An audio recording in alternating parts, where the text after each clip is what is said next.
हर हर महादेव महाराज। आप सभी लोग जानते हो 3 अक्टूबर 2025 यानी कि शुक्रवार को इस आश्विन माह की एकादशी पड़ रही है। तो कान खोल करके सुन लो मेरी जीजी और मेरे जीजाओ, और यह साल सबसे बड़ी एकादशी है। जीवन में कितनी भी समस्या, लक्ष्मी का घर में स्थायी वास नहीं है, तो विशेषकर शुक्रवार की इस एकादशी वाले दिन आपको मात्र 3 तुलसी पत्ते और 1 आटे का दीपक वाला उपाय अवश्य करना चाहिए। पापांकुशा एकादशी यह साल में केवल एक बार ही आती है, और यदि इस दिन हम इस छोटे से उपाय को भगवान विष्णु के समक्ष, शिव जी के समक्ष अपनी कामना से करते हैं, तो हमारे जीवन में चल रही सारी परेशानी, सारी बाधा समाप्त होती है।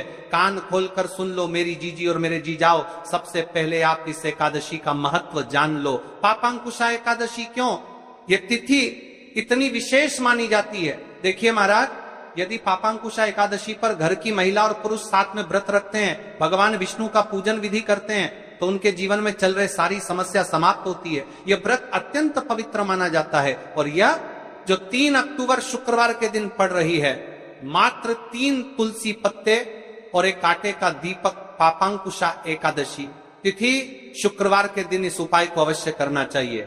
देखिए, यह आश्विन माह की पापांकुशा एकादशी है। आप सभी को पता है यह साल में केवल एक बार ही आती है। इस दिन केवल यदि इस एकमात्र उपाय को कर लेते हैं, तो महाराज जो भी हमारे जीवन में जो समस्या चल रही है, धन संपदा में कमी, कार्य में वृद्धि न होना, घर में दुख कष्ट, सारी समस्या समाप्त होती है, क्योंकि यह उपाय एकमात्र आश्विन मास की पापांकुशा एकादशी और विशेषकर एकादशी तिथि पर किया जाता है।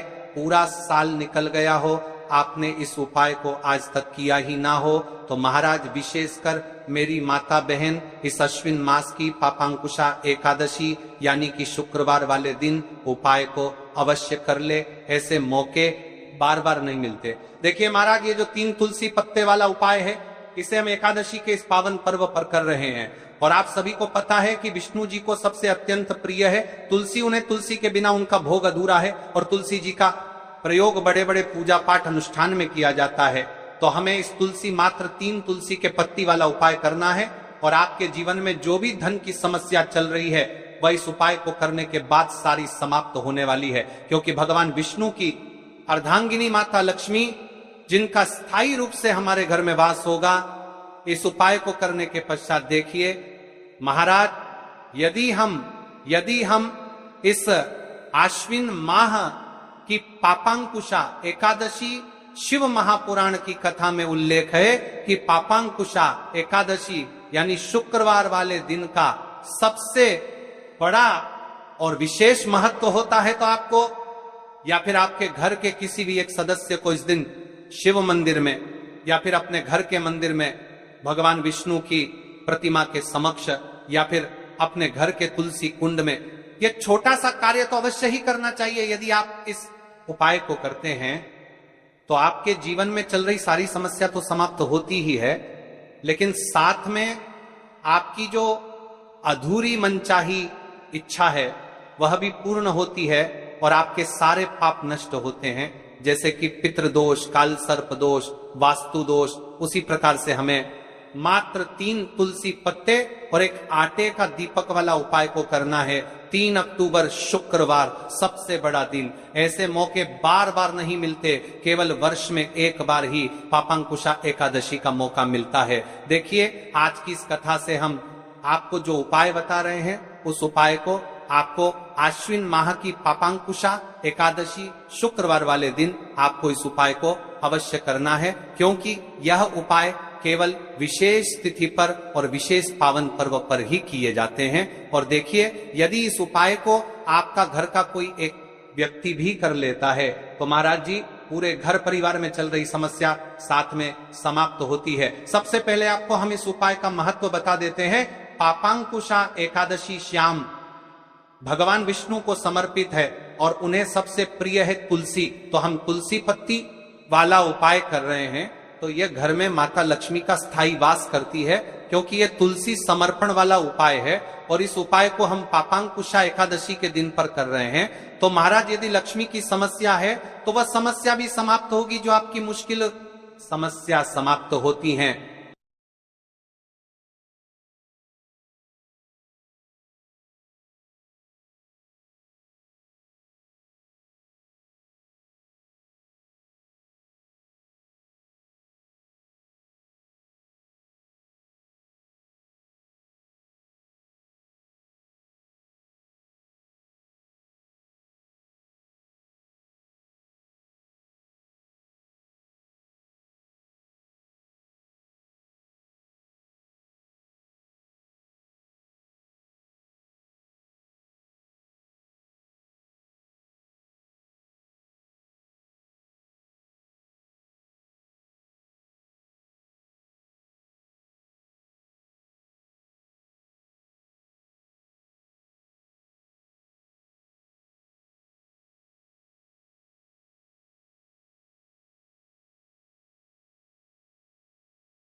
उससे पहले हम बात करेंगे इस उपाय को करने के एक निश्चित समय के बारे में, क्योंकि यह सबसे बड़ी एकादशी है। यदि हम इस उपाय को एक निश्चित समय पर करेंगे तो उसका फल 100 गुना बढ़ जाता है। यदि हम किसी निश्चित समय पर उसे उपाय के शुभ मुहूर्त पर करते हैं तो यह उपाय अत्यंत बलशाली हो जाता है। अब बात करते हैं कि इस उपाय को किस समय करना चाहिए। देखिए महाराज जी, इस उपाय को करने के 2 समय बताए गए हैं, सुबह का समय, प्रदोष काल का समय। कई सारी माता बहनें सुबह के समय इस उपाय को करना चाहती है तो वह सुबह के समय इस उपाय को कर सकती है। सुबह का समय सबसे शुभ माना जाता है, विशेषकर पूजा पाठ और उपासना के लिए सुबह का समय बहुत उत्तम है। सबसे श्रेष्ठ समय सुबह 7 बजे से 8 बजे तक यदि कोई व्यस्त है और वह इस उपाय को करना चाहते हैं तो सुबह 10 बजे तक कर सकते हैं, और यदि कोई माता बहन चाहे कि वह 12 बजे से पहले कर लें तो भी माननीय। बस इतना ध्यान रखना है कि दोपहर 12 बजे से बाद नहीं होना चाहिए। अब देखिए महाराज की बात कर लेते हैं प्रदोष काल के समय के बारे में। प्रदोष काल का समय दूसरा श्रेष्ठ समय है प्रदोष काल। प्रदोष काल का अर्थ है संध्या के समय का वह विशेष मुहूर्त, सबसे श्रेष्ठ समय। शाम 5 बजे से 6 बजे तक यदि समय न हो पाए तो रात 8 बजे तक कर सकते हैं, लेकिन याद रखिए 8 बजे के बाद ये उपाय न करें। अब कई सारे लोग कमेंट करके हमसे ही समय पूछने लगते हैं कि महाराज जी आप ही बता दीजिए सबसे उत्तम समय कौन सा है, कौन सा समय चुने। यदि आप प्रदोष काल में करें तो दीपक साथ ले जाएं, यदि आप सुबह करें तो गंगा जल साथ रखें। दोनों समय पर भगवान विष्णु प्रसन्न होते हैं, आप किसी भी समय कीजिए। अब देखिए बात कर लेते हैं इस उपाय की सामग्री के बारे में कि इस उपाय के लिए आपको क्या क्या सामग्री चाहिए। 3 तुलसी पत्तियां ताजी हों तो उत्तम। यदि एकादशी का दिन है तो तुलसी नहीं तोड़नी चाहिए। ऐसे में घर में रखी सूखी तुलसी पत्तियां भी उपयोग में ली जा सकती हैं। यदि आपके घर में तुलसी का पौधा नहीं है तो आप किसी पड़ोसी या परिचित से ले सकते हैं। देखिए भगवान विष्णु को हल्दी अत्यंत प्रिय है, तो अब हमें हल्दी लेना है। 1 चुटकी हल्दी, रसोई घर की हल्दी चलेगी, शुद्ध हल्दी का प्रयोग करें। अब इस उपाय को करने के साथ में हमें एक दीपक भी लेना है महाराज जी, ठीक है। एक दीपक, लंबी बत्ती का दीपक, प्रदोष काल में करने पर दीपक अवश्य जलाएं। थोड़ा सा गंगा जल, सुबह के समय करने पर गंगा जल का उपयोग करें। भगवान विष्णु की प्रतिमा या चित्र, भगवान विष्णु, श्री राम या श्री कृष्ण की प्रतिमा रखें। अब हम इस उपाय की पूरी विधि विस्तार से समझते हैं। शुद्धि और प्रारंभिक प्रार्थना, सबसे पहले आप स्नान कर लें या कम से कम हाथ मुंह धो लें, स्वच्छ वस्त्र पहने और पूजा स्थान को साफ करें। एवं भगवान विष्णु की प्रतिमा के सामने आसन बिछाएं। तुलसी से प्रार्थना करके 3 पत्तियां लेना। हे माता तुलसी, मेरे जीवन में अनेक कष्ट हैं, मैं आपसे विनम्रता पूर्वक 3 पत्तियां ले ला रही हूं, कृपया मेरी मनोकामनाएं पूर्ण हो। अब 3 तुलसी पत्तियां तोड़ लें, हल्दी लगाना। अब उन 3 पत्तियों में से 2 पत्तियों पर हल्दी की छोटी छोटी बिंदी लगाएं। या 3 तुलसी पत्तियां कर रहे तो परमत्तर बराबर बोलो का बिंदी शुभता का प्रतीक है। ऐसा करने से पत्तियां और भी पवित्र हो जाती हैं। दीपक या गंगा जल का प्रयोग, यदि आप प्रदोष काल में हैं दीपक जलाएं। यदि आप सुबह कर रहे हैं गंगा जल का स्पर्श करें। 2 तुलसी पत्तियां अर्पण करना। अब जिन 2 पत्तियों पर हल्दी लगी है उन्हें भगवान विष्णु की प्रतिमा के सामने अर्पित करें और कहें, हे श्री हरि, मैं आपको ये तुलसी पत्तियां अर्पित करती हूं, कृपया मेरी मनोकामनाएं पूर्ण करें, मेरे कष्ट दूर करें, मेरे परिवार में सुख शांति लाएं। नमो नारायणाय। अब अपनी समस्या या मनोकामना स्पष्ट रूप से बोलें। जैसे मेरे घर में कलह है, कृपा कर इसे दूर करें। 2-2 भारती के सान, मेरे बच्चों को शिक्षा में सफलता मिले, मेरे घर में धन की कमी दूर हो। तीसरी तुलसी पत्ती का प्रयोग। अब बची हुई तीसरी पत्ती को आप घर के किसी शुभ स्थान पर रख दें, जैसे घर का मंदिर, धन स्थान, तिजोरी, अलमारी या घर का पवित्र स्थान। यह पत्ती आपके घर में समृद्धि और शुभता का प्रतीक बनेगी। अंत में भगवान विष्णु से प्रार्थना करें, हे विष्णु भगवान, आपने ये छोटी सी भक्ति स्वीकार की, कृपा कर मेरे जीवन में शांति और सुख प्रदान करें। फिर तुलसी माता को धन्यवाद दें। मंत्र जाप। उपाय करते समय आप सरल मंत्र जप सकते हैं। नमो नारायणाय 11 बार या श्री विष्णवे नमः 21 बार उपाय करने के बाद का फल। अब देखिए महाराज जी, इस उपाय का फल क्या होता है? घर में शांति बनी रहती है, धन की वृद्धि और आर्थिक स्थिरता आती है, मनोकामनाएं धीरे धीरे पूर्ण होती हैं, परिवार में प्रेम और सौहार्द बढ़ता है, रोग और बाधाएं दूर होती हैं। तो भाइयों और माताओं, ये था 3 तुलसी पत्तियों और हल्दी का उपाय। ये उपाय छोटा है, सरल है, लेकिन इसमें अपार शक्ति छुपी हुई है। श्रद्धा और विश्वास से इसे करें, भगवान विष्णु और तुलसी माता अवश्य प्रसन्न होंगे। देखिए, आपका ये 3 तुलसी पत्ते वाला उपाय तो यहां पर समाप्त हो जाता है। इस उपाय को आपको हमने पूर्ण रूप से आपको अच्छी तरीके से समझा दिया है, किस प्रकार करना है, कैसे करना है, सामग्री कहां से लेनी है। अब सबसे पहले हम एक मुख्य बात कर लेते हैं। देखिए, हम राशि से जुड़ा भाग्य भी बताते हैं और भाग्य में चल रही परेशानियों को भी बताते हैं। तो यदि आपके जीवन में कोई समस्या चल रही है और वह समाप्त नहीं हो पा रही है, तो कमेंट बॉक्स में आप बता सकते हैं। अगली उपाय विधि में हम आपकी समस्या का निवारण भी करेंगे और उसका उपाय भी बताएंगे। तो चलिए आप चलते हैं, हम उसे आटे के दीपक के उपाय की तरफ, जो आपको इस पवित्र एकादशी पर करना है। उससे पहले नए भक्त हो तो चैनल को सब्सक्राइब कर ले। अब घर आकर के आपको छोटा सा कार्य अवश्य करना है। अब भक्तों, केवल मंदिर जाकर उपाय करना पर्याप्त नहीं है, घर लौटकर आपको एक छोटा सा कार्य भी करना होगा।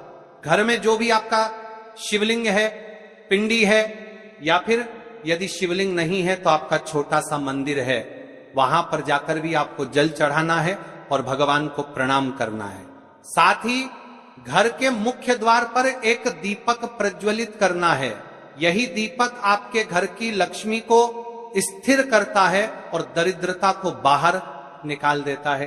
त्र्यंबकम यजामहे सुगंधिम पुष्टिवर्धनम उर्वारुकमिव बंधनान मृत्युर्मुक्षीयमामृतात्। जो भी भक्त इस पावन एकादशी में हल्दी के दीपक का उपाय करता है, उसके जीवन की बड़ी से बड़ी समस्या भी समाप्त हो जाती है।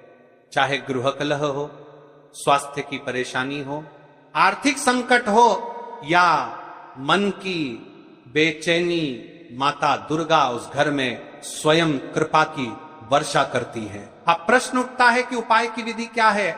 आटे का दीपक, हल्दी के साथ गेहूं के आटे से एक छोटा सा दीपक बनाइए, उसमें घी या तेल भरिए, उसमें रुई की बाती रखें। अब उस दीपक में एक चुटकी हल्दी अवश्य डालें। यह सबसे शक्तिशाली विधि मानी गई है। साधारण मिट्टी का दीपक, यदि किसी कारण से आटे का दीपक संभव न हो तो साधारण मिट्टी का दीपक भी ले सकते हैं, उसमें भी एक चुटकी हल्दी डालकर प्रज्वलित कीजिए। इस उपाय को आप कहां कहां पर कर सकते हो? भक्त पूछते हैं, महाराज जी दीपक कहां रखना है? तो सुनिए, आप इस दीपक को मां दुर्गा के समक्ष जला सकते हैं। यदि आपके घर में शिव जी का शिवलिंग है तो वहां भी कर सकते हैं। भगवान विष्णु की प्रतिमा हो तो उनके सामने भी कर सकते हैं। और यदि घर में माता तुलसी का स्थान है तो वहां भी ये दीपक जला सकते हैं। सच तो यह है कि जहां भी आप श्रद्धा से करेंगे वही स्थान पवित्र हो जाएगा। अब प्रश्न आता है कि समय कौन सा चुने? सुबह का समय सर्वोत्तम है। क्यों? क्योंकि प्रातः काल का वातावरण शुद्ध, शांत और सात्विक होता है। यदि सुबह संभव न हो तो प्रदोष काल यानी सूर्यास्त के बाद का समय भी अत्यंत फलदायी है। याद रखिए, समय से अधिक महत्व श्रद्धा का है। स्नान कर शुद्ध वस्त्र धारण करें, पूजा स्थल को साफ करें और आसन बिछाएं। आटे या मिट्टी का दीपक तैयार करें, उसमें घी, तेल और बाती रखें, एक चुटकी हल्दी डालें, दीपक को जलाएं, विष्णु जी का या मां दुर्गा का ध्यान करें। यह मंत्र कम से कम 11 बार बोलें। ए ह्रीं क्लीं चामुंडायै विच्चे, या फिर विष्णु जी के मंत्र का भी जप कर सकते हैं। अपनी समस्याएं मन ही मन मां को समर्पित करें। भाइयों, केवल दीपक जलाना ही पर्याप्त नहीं है, महत्वपूर्ण यह है कि आप इसे श्रद्धा और भावनाओं के साथ करें। जब आप दीपक जलाएं तो अपने मन की हर पीड़ा, हर दुख मां के चरणों में समर्पित करें। मन ही मन कहें, भगवान ये दीपक मेरा जीवन है, इसकी लौ मेरी आस्था है, इसमें डाली हुई हल्दी मेरी समस्याएं हैं, और जब ये दीपक जलेगा तो मेरी सारी कठिनाइयां भस्म हो जाएंगी। इस छोटे से उपाय से जीवन में अद्भुत परिवर्तन आता है। घर का वातावरण शुद्ध और शांत होता है, नकारात्मक ऊर्जा समाप्त हो जाती है, आर्थिक संकट दूर होते हैं, पारिवारिक झगड़े और मनमुटाव शांत होते हैं, स्वास्थ्य में सुधार होता है। सबसे बढ़कर माता दुर्गा प्रसन्न होकर घर में सुख, शांति और समृद्धि का वास करती हैं। इस उपाय को करते समय आपको किन किन बातों का ध्यान रखना है? विशेष सावधानियां, दीपक को पूरी श्रद्धा से प्रज्वलित करें, दीपक बुझने न दें, कार्य के समय मन को शांत रखें। यदि प्रदोष काल में करें तो विशेष फल मिलता है। भाई और बहनों, नवरात्रि की यह रात्रि केवल साधना और उपासना की रात नहीं है, यह स्वयं माता के घर आने की रात है। एक छोटा सा उपाय, एक चुटकी हल्दी, आटे का एक दीपक और श्रद्धा से की गई प्रार्थना, यही पर्याप्त है मां दुर्गा को प्रसन्न करने के लिए। तो आइए इस एकादशी हम सब ये छोटा सा दीपक जलाएं और अपने जीवन की हर समस्या को मां के चरणों में समर्पित करें। माता रानी हम सब पर कृपा करें। देखिए, इस एकादशी के पावन पर्व पर यदि घर की कोई माता बहनें व्रत रख रही है और वह अपने घर में दीपक प्रज्वलित कर रही है, तो उसे इस 5 दीपक वाला उपाय अवश्य करना चाहिए। यह एक विशेष उपाय है, तो आप इस उपाय को भी सुन लो।